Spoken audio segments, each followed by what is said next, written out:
파격적이다라는 말이 있습니다. 우리가 신문이나 또한 방송에서 보면 저 장면은 정말로 놀라운 장면입니다. 이번에 월드컵에 12년 만에 우리 한국 대표팀이 16강에서 올라갔다고 아주 대단한 열풍이 불었습니다. 정말로 이 약소국가, 볼일 없는 국가, 특히 이 스포츠계에서도 이 축구나 이런 것은 아주 힘없는 국가로 있었던데 드디어 2002년 4강에 이어서 16강에 올라갔다고 파격적이다. 우리의 실력에 비하면 너무나 잘했다. 뭐 이런 아주 대단한 격찬이 나오는 시기가 되었습니다. 우리가 그와 같은 놀라운 일, 또 정말로 어떤 일을 보고서 저게 진짜 가능해? 정말로 저것이 진짜 우리의 현실 속에서 나타났어? 그런 일들을 우리는 파격적이라고 합니다. 오늘 본문에 나오는 이 두 여인의 임신 이야기, 또 그 여인들이 했던 이야기는 사실은 파격적인 이야기입니다. 너무나 파격적인 이야기죠. 노인이 아이를 갖는다는 이야기 자체가 엄청나게 과연 그런 일이 있을 수 있을까? 이런 이야기죠. 더 기가 막힌 일은 처녀가 남자를 가까이 하지 않았던 처녀가 아이를 가졌다. 이거는 사실은 더 파격적 이야기입니다. 근데 이 이야기가 지금 누가복음 1장에 아주 자세하게 기록되어 있어요. 어떻게 그 노인이 아이를 가졌는지, 또 어떻게 처녀가 아이를 가졌는지, 과연 그런 일이 가능한지. 당사자는 어떻겠습니까? 여기 나오는 엘리사벳, 또 마리아, 정말로 어떻겠어요? 아니, 내 나이에 아이를 가져? 아니, 내가 어떤 남자하고도 잔일이 없는데 아이가 생겼어? 정말로 배가 자꾸만 불러와? 같은 상황에 있는 사람들끼리 뭔가 좀 이 아픔과 고통, 또 따가운 시선에서 벗어나기 위해서 몸의 신체적 변화가 일어나니까 한적한 이 동네에 미리 6개월 전에 임신한 이 엘리사벳, 좀 그 친척벌 되시는 분이에요. 사실 한 사촌 정도 되는 분인데 이분이 산속에서 혼자 이제 그 임신에 배가 불러오니까 숨어서 있었던 거예요. 그 원인을 보면 역시 마찬가지로 우리는 다 알고 있지만 성령님이 하신 일이죠. 그 남편이 지방 지역에 아주 몰락한 집안의 제사장이었는데 당번이 되어서 수도인 예루살렘 성전에 가서 제사를 드리다가 거기서 천사를 만납니다. 천사를 만나면서 니네 집에 아이가 있을 거다. 그 얘기를 듣고 와가지고 입이 싹 벙어리가 돼버립니다. 역시 마찬가지예요. 이 마리아도 천사를 만났고 그의 남편 요셉도 천사를 만납니다. 그러면서 너희가 놀라운 일이 있을 건데 너에게 메시아가 탄생할 거다. 아니 그런 일이 가능한가요? 어떻게 내가 내 아내하고 아무런 일도 없었는데 그런 일이 가능한지요? 하여튼 두고 봐라. 그런 일이 일어날 거다. 그러면서 점점 두 여인이 배를 불러오게 되는 겁니다. 그래서 한적한 시골에 숨어있던 이 엘리사벳의 소식을 소문이에요. 소문. 귀한 일이 있어. 노인이 애를 가졌대. 이게 있을 법한 일이야. 근데 이게 진짜인지 가짜인지를 모르겠어. 하여튼 배가 자꾸만 불러온대. 그 얘기를 천사를 며칠 전에 만났던 이 여인 마리아도 듣게 됐는데 자꾸만 무언가 몸에 변화가 생기기 시작하는 거예요. 정말로 내 뱃속에 애가 생기나? 과연 이게 가능한 일인가? 여러분은 어떻게 생각하십니까? 아무런 원인이 없는 두 여인에게 아이가 지금 생기기 시작하는 거예요. 그리고 배는 불러오는 거예요. 어떻게 보면 이 처음에 이야기했던 이 엘리사벳은 이제 출산이 며칠 남지 않은 상황일 수도 있어요. 이제 일어나기도 좀 벅차고 힘든 상황입니다. 이후에 지금 아이를 가졌던, 이제 아직은 배가 불러오긴 불러오는데 사람들 앞에 나서서 내가 아이를 가졌습니다 이렇게 하지 못해요. 왜? 마리아는 이것을 세상 사람들이 알게 되면 돌에 맞아 죽든지 아니면 동네에서 이 불결한 여인을 쫓아내야 되는 상황이에요. 그래서 호시탐탐 정말로 어떻게 해야 될지를 그 모르는 아주 기가 막힌 상황에 처해 있습니다. 여러분 같으면 어떻게 하겠습니까? 이게 어디다 대놓고 내가 애를 가졌어요, 저를 축복해 주세요, 이런 상황이 아니고, 잘못하면 걸리면 유대교 법에 의해서 돌 맞아가지고 아니 이런 부정한 여인이 우리 동네 출신이야 이러면서 가만두면 안 된다. 우리 2층에서 따라서 하는 친구가 있습니다. 얼마나 이쁘고 귀여운지 모르겠어요. 그래서 아주 정말로 놀랍고, 그런데 당사자는 지금 생명의 위협을 느끼고 있고 부끄럽고 창피하고 어디 가서 말도 못하고, 사실은 아이를 가졌다는 게 얼마나 기쁘고 즐거운 일입니까? 동네방네 소문내고 야 진짜 친구들아 나를 축복해줘, 내가 지금 아이를 가졌어, 이렇게 해야 되는데 원인이 없는 일이 생기니까 누구에게도 이야기하지 못하고, 소문으로는 저 한적한 곳에 우리하고 사촌지간에 있는 할머니 엘리사벳도 그런 일이 벌어졌다는데 진짜 그것이 사실일까?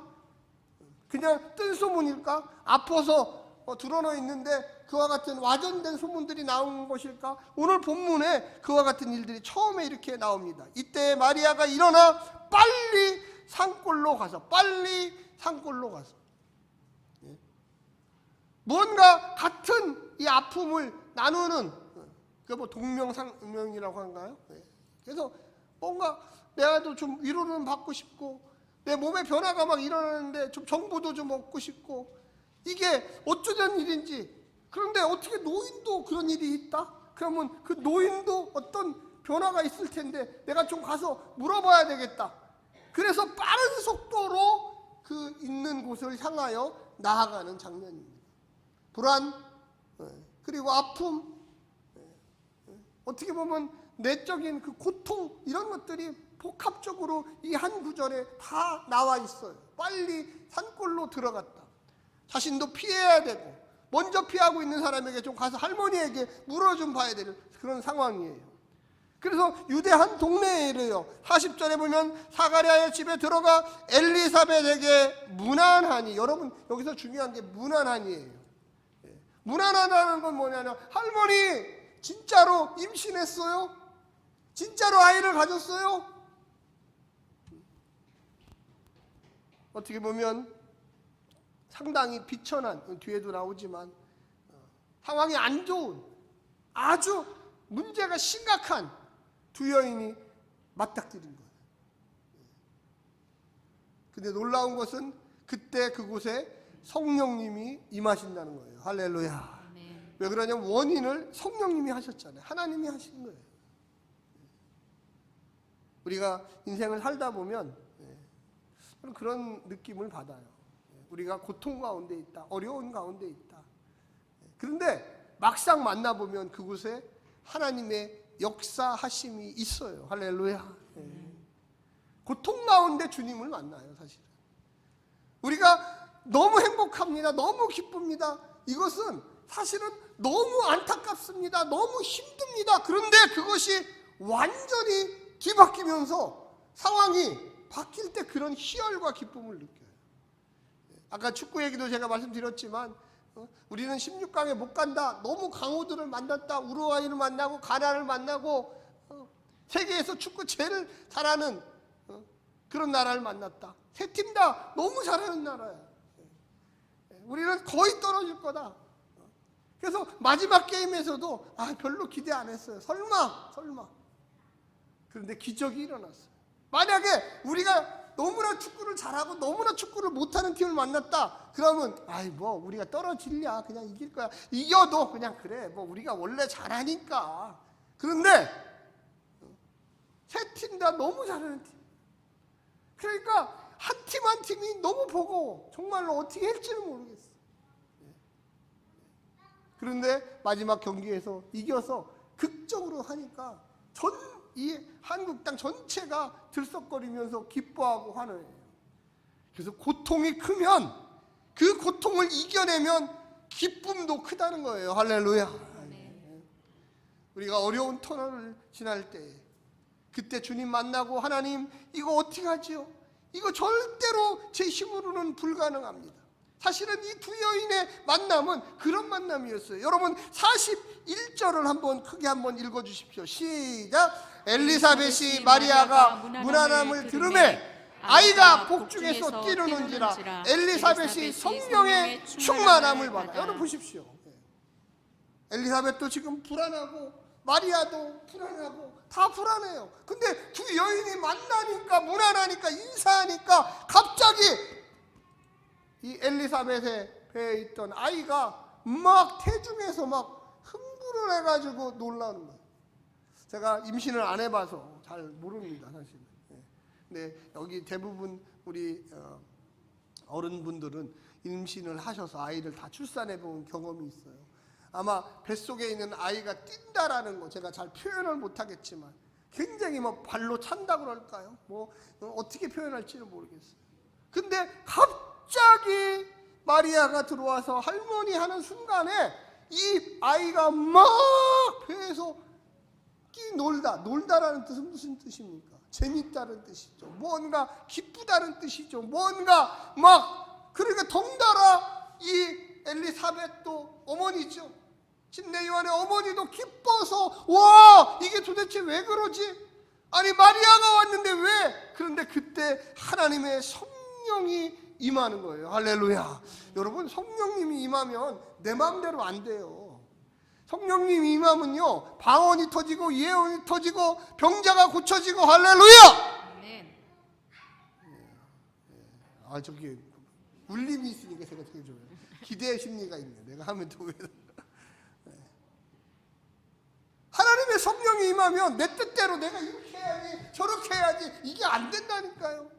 얼마나 강력하게 임했으면 아이가 그곳에서 뛰놀 뿐만 아니라 여러분 잘 들어보십시오. 43절부터 너무나 놀라운 이야기를 해요. 아까도 얘기했죠. 뭔가 이거 특이하다 이상하다 이렇게 이야기합니다. 제가 읽겠습니다.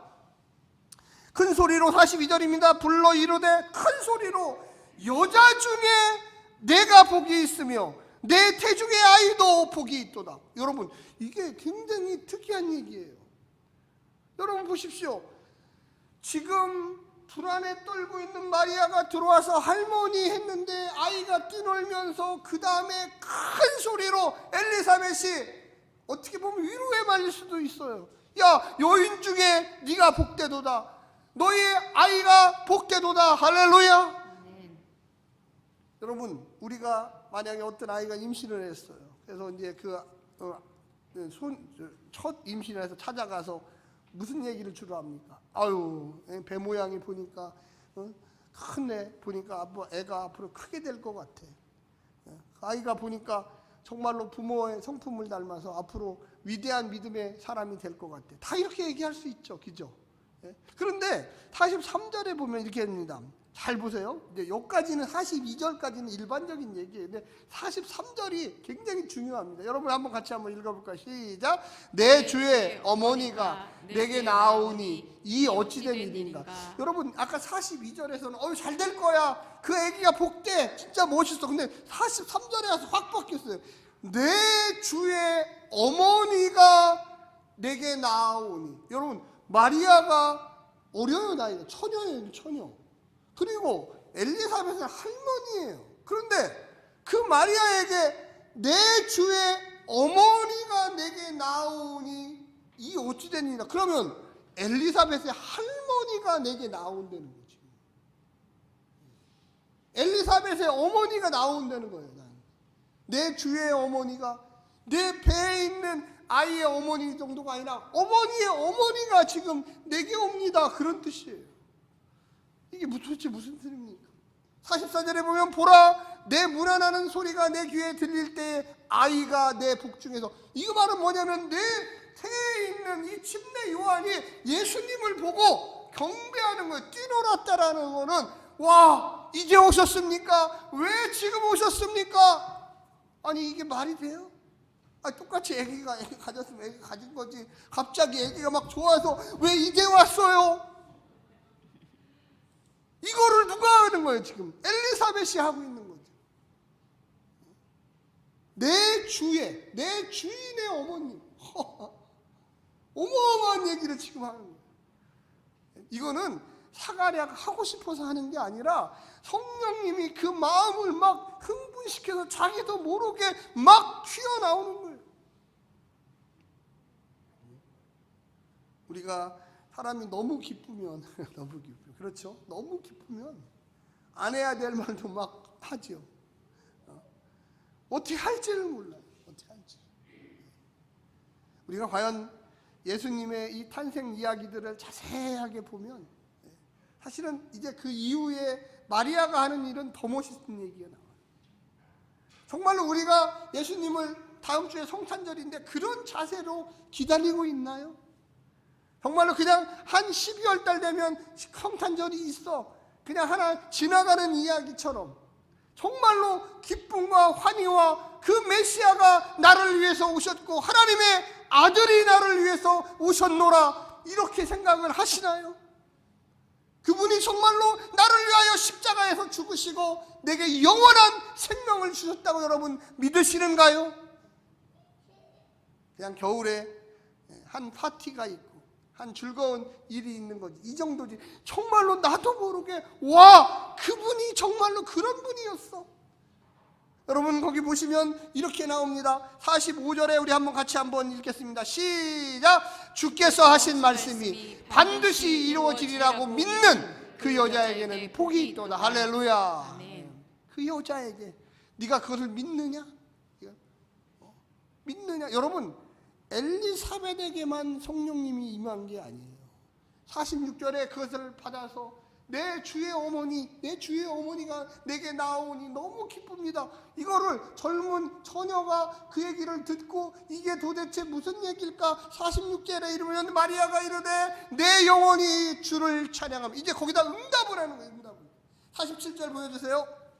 내 마음이 하나님 내 구주를 기뻐함은. 여러분 48절 시작. 그의 여종의 비천함을 돌보셨습니다. 보라 이제후로는 만세의 나를 복이 있도다 일컬이라. 여러분 좀 잘 보세요. 그 여종의 비천함을 내 처지가 이렇게 힘들고 어렵고 하나님 나는 어떡합니까? 세상 모든 사람들이 나를 돌들어 죽여야 되는 그런 처지인데 사가랴에게 오니까 이런 큰 찬송을 받고 그리고 내게 보니까 내 마음속에 성령님이 임하고 마음을 알아주는 사람이 오면요 그렇게 기쁘고 즐거워요. 근데 고통 가운데 마음이 알아주는 사람이 오면 눈물이 자동으로 흘리게 되죠. 할렐루야. 사랑하는 성도 여러분, 이 누가복음은요 어린아이, 여자, 노인, 이방인 이런 사람들을 위해서 쓰여진 복음서예요. 기쁜 소식. 남자 그리고 지배 계층 이런 사람들을 위해 쓰여진 복음서는 마태복음이에요. 마태복음에도 똑같은 족보와 그리고 탄생 이야기가 나오는데 마태복음의 주인공은 요셉이에요. 요셉. 그런데 누가복음은 마리아예요. 사가랴예요. 엘리사벳이에요. 노인이죠. 그들이. 그리고 여인이죠. 그리고 어린아이가 이 누가복음에는 많이 나와요. 그리고 이방인들도 나와요. 유대인들이 아니라. 그래서 이 비천한 여인이란 말이 단지 여인에게만 얘기한 게 아니라 정말로 그 누구도 관심을 가져주지 않는. 그래서 성탄절만 되면 많은 사람들이 가난한 사람들을 찾아가고 어려운 이웃을 돕고 그 왜 그럴까요? 성탄절의 의미가 원래 평상시에는 돌보지 않았던 그런 사람들을 이 추운 겨울에 다시 한번 쳐다봐야 되겠다. 그곳에 하나님의 성령님이 임하시기 때문에. 할렐루야. 아멘. 하나님이 기뻐하시는 일이기 때문에 우리가 이 성탄절에 예수님 오셨어. 정말 너무 좋아. 아니요. 그것도 중요하지만 그보다 더 중요한 것은 그분이 누구를 찾아갔는지를 제대로 봐야 됩니다. 할렐루야. 우리 그리스도인들이 특별히 성탄절이라고 하는 게 아니라 1년 내내 그런 마음을 갖지만 이 추운 계절에 이 어려운 계절에 정말로 내년에 그렇게 경제적으로 어렵다고 하는 계절에 사람들의 마음이 벌써 많이 움츠러들었어요. 사랑하는 성도 여러분, 우리의 이웃들을 좀 쳐다보시기를 간절히 부탁합니다. 아멘. 사가랴가 엘리사벳이 마리아를 만났을 때 그곳에 하나님의 영이 있었어요. 만남의 자체가 영이 있는 거예요. 어렵고 힘들고 낙심하고 뭔가 위로받고 싶고 힘들어하는데 그곳에 성령의 강한 역사가 있는 거예요. 그들이 그렇게 이야기하고 싶어 이야기하는 게 아니라 가슴 속에서 벌써 침례 요한이 뛰놀면서 어머니 이런 얘기를 하셔야 됩니다. 그래서 자기도 모르게 그렇게 얘기하니까 그 반대편에 있던 예수님도 역시 마찬가지로 어머니 이런 얘기를 하셔야 합니다. 그래서 거기에 보니까 내 주를 찬양하며 내 마음이 하나님 내 구주를 기뻐하면 내 그의 여종의 비천함을 돌보셨습니다. 보라 이제후로는 만세에 나를 복이 있다 일컬으리라. 만세에 일컬으리라. 두고두고 이 마리아 우리의 메시아의 어머님이라고 칭송할 것이다. 여러분 옆에 계신 분한테 한번 이야기하십시오. 당신은 하나님의 자녀입니다. 만세에 복을 받으십시오. 축복을 하시려면 좀 만세까지는 들어가야 돼요. 우리가 예수 믿고 구원받아 이 땅에 사는 동안 우리가 육신을 갖고 있기 때문에 어려운 일이 있어요. 병도 걸리고 또 경제적으로 힘들 때도 있고 사람과의 관계도 복잡해질 때가 있고 자식도 말도 안 듣고 부부간의 관계도 끊어질 때가 있고 어떻게 보면 어쩔 때는 참 힘들어 죽겠네 이런 말들이 자동으로 나올 때가 있어요. 그런데 그때 믿음의 공동체에 찾아오시기를 간절히 부탁합니다. 이 자리에 와서 성령의 충만함을 받아 우리가 서로 사랑합니다. 하나님의 복을 받으십시오. 만세에 걸쳐 받으십시오. 할렐루야. 여러분 우리가 성령 충만 받았다는 게 딴 게 아니에요. 우리가 성령 충만 받으면 무슨 예언을 하고 방언을 하고 물론 그런 것도 있어요. 그건 은사라고 그래요. 밖으로 보여지는 거. 그런데 성령 충만을 받은 사람은 지금 이 마리아가 무슨 환경이 변했나요? 도망와서 지금 숨어 있는 거예요. 그런데 아니 나를 이렇게 칭찬해주고 나를 이렇게 위로해주고 근데 내 마음속에도 맞아 나와 함께하는 사람은 만세에 하나님이 축복하실 거야. 할렐루야. 왜 그런 줄 아십니까? 어려운 사람들을 돕는 자들에게 하나님이 함께 하신다고 그랬어요. 그가 어렵고 힘들 때 내가 그의 손을 잡아주며 용기를 가져 힘을 내 그곳에 하나님이 함께 하셔요. 할렐루야. 우리가요 위로받기도 하고 위로하기도 하고 두려워하지 마세요. 우리가 우리의 마음속에 어쩔 때는 위로하고 싶은 마음도 있지만 위로받고 싶은 마음도 있어요. 그럴 때 이야기를 하세요. 옆에 사람한테 아는 사람한테 전화라도 해가지고 지금 어디에 있어? 한번 만나. 나하고 좀 커피 좀 마셔. 좀 우리 교회 좀 와. 다음 주에 우리가 12월 25일 날 성탄절 오후에 우리가 선물 교환 파티를 할 거예요. 여기 계신 분들은 좀 꼭 좀 오시기를 간절히 부탁드립니다. 놀 줄도 알아야 돼요. 그때 위로받는 거예요. 교회에서 뭔 그런 일을 하냐 그러는데 아니에요. 이 가운데도 아픔과 고통이 있으신 분들이 있다니까요. 그런 분들을 위해서 우리가 같이 예수의 탄생을 기뻐하며 황금과 모략과 유황을 드렸던 그 마음처럼 서로 교환을 하면서 위로하고 올해 수고했어 잘 살아 내년에는 더 아름답게 삽시다. 할렐루야. 네. 여기 나와 있잖아요. 어떻게 보면 우리 인간들 편에는 침례 요한도 예수님도 하나님이 주신 선물이죠. 그냥 선물입니까? 메시아의 선물이에요. 네? 그들을 통해서 우리가 영원한 하나님 나라에 가는 거잖아요. 살아계신 하나님의 놀라운 역사가 여러분 거기 보십시오. 뭐라고 이야기했습니까? 49절에 능하신 이가 큰 일을 내게 행하셨으니 그 이름이 거룩하시며 국률하심이 두려워하는 자에게 대대로 이르는도다. 할렐루야. 국률이 뭡니까? 자비입니다. 국률이 뭡니까? 사랑입니다. 국률이 뭡니까? 남을 좋게 보는 겁니다. 국률이 뭡니까? 내가 저 사람을 도와줘야 되겠다. 내가 저 사람을 격려해야 되겠다. 할렐루야. 그런 마음을 가지시기를 여러분 부탁드립니다. 우리가 이 땅에 사는 동안 매 순간마다 기뻐할 수 없어요. 매 순간마다 미워할 수도 없어요. 그런데 우리의 태도가 얼마나 중요한지 몰라요.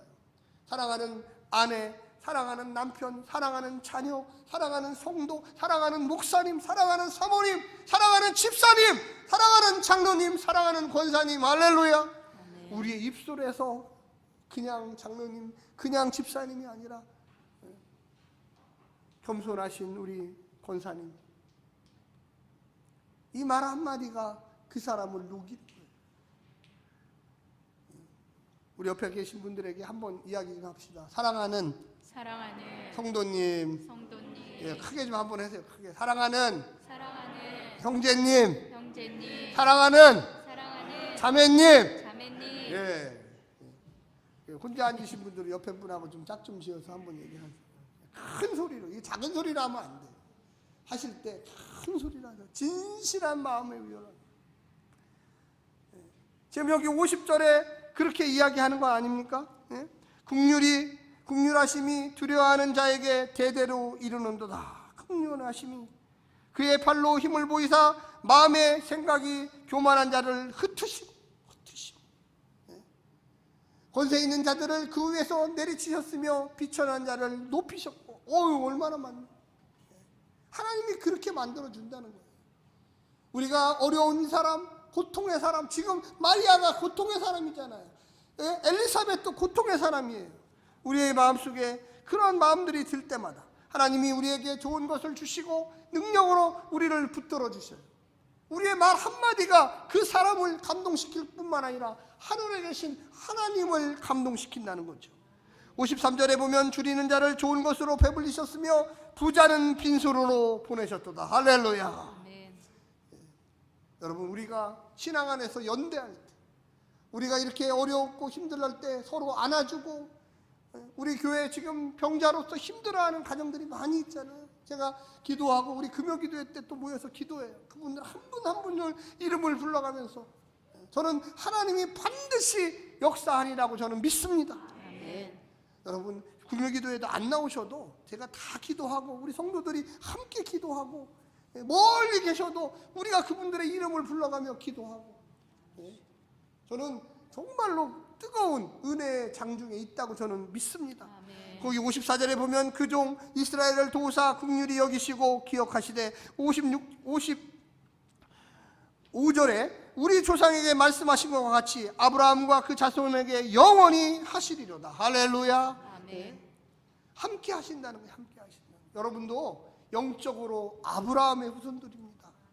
그래서 여러분의 마음속에 하나님의 놀라운 축복이, 이 어려운 시절을 지나고 있는 이 시대에 우리가 두 여인의 메시아 찬가를 들으면서, 메시아 탄생 찬가를 한번 생각하면서, 그냥 그 여인들이 그렇게 부른 것이 아니구나, 다 이유가 있었구나.